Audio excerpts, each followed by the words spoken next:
August 9, 1999, Russia's President Boris Yeltsin appointed Vladimir Putin as the acting prime minister. At the time, Putin was virtually unknown to the Russian public, with only 2% of the population supporting him as a potential future president. However, within weeks, a series of devastating apartment bombings rocked the nation, killing over 300 people. These attacks sparked widespread fear and chaos, creating the perfect environment for Putin to present himself as a strong and decisive leader. Just 6 months later, Putin was elected president, promising strength, stability, and a return to order. But who is Vladimir Putin? How did this former KGB officer rise to power so swiftly? And why does his legacy remain so divisive?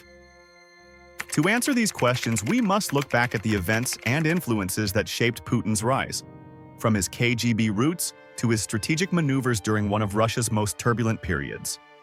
2. Putin's early years and KGB foundations.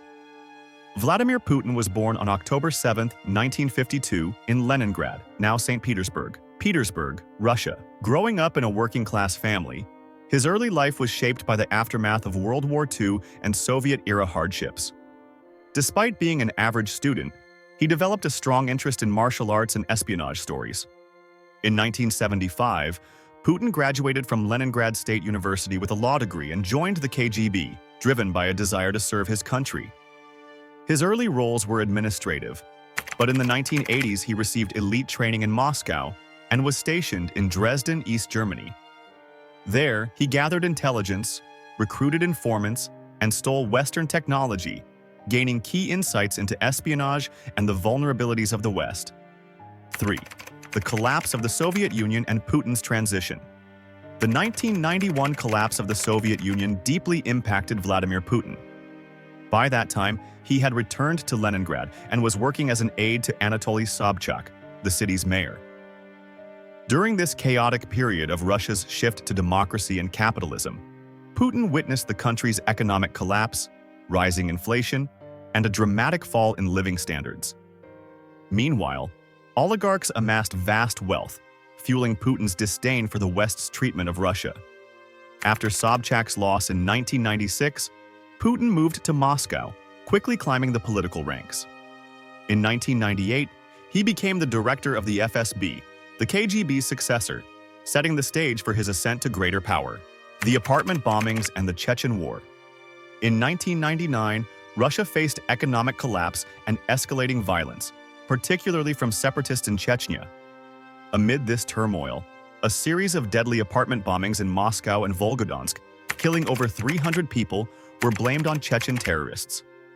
Vladimir Putin, the newly appointed prime minister, responded forcefully, vowing to waste them in the outhouse. His military campaign in Chechnya portrayed him as a strong protector of Russian stability, significantly boosting his popularity. However, doubts arose when a suspicious incident in Ryazan suggested the possibility of a staged attack. The FSB called it a training exercise, but evidence showed it involved the same explosive used in the bombings. Many speculated that the attacks were orchestrated to strengthen Putin's power. 5. Putin's first term. Strength amid tragedy. In March 2000, Vladimir Putin was elected president with 53% of the vote. His first major test came with the sinking of the Kursk submarine in August 2000, which killed all 118 crew members. Putin's initial response was criticized. He downplayed the disaster, refused international aid, and delayed meeting with victims' families. This raised concerns about his leadership and the state of Russia's military. Despite this, Putin's focus on economic reforms, aided by rising oil prices and strategic alliances with oligarchs, helped stabilize Russia's economy. 7. The Orange Revolution and Ukraine's defiance. In 2004, Ukraine's presidential election between pro-Russian Viktor Yanukovych and pro-Western Viktor Yushchenko became a battle for the country's future. Yushchenko was poisoned during the campaign, fueling suspicions of Russian involvement. After fraudulent election results declared Yanukovych the winner, the Orange Revolution erupted with mass protests, forcing a revote. Yushchenko was declared the rightful winner. For Putin, this was a blow as it symbolized the West's growing influence in Ukraine. a country he considered within Russia's sphere of control. 8. Consolidating power. The strongman emerges. By 2004, Putin tightened his grip on Russia.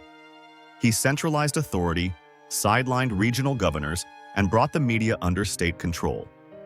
He targeted oligarchs, notably Mikhail Khodorkovsky, whose arrest sent a clear message.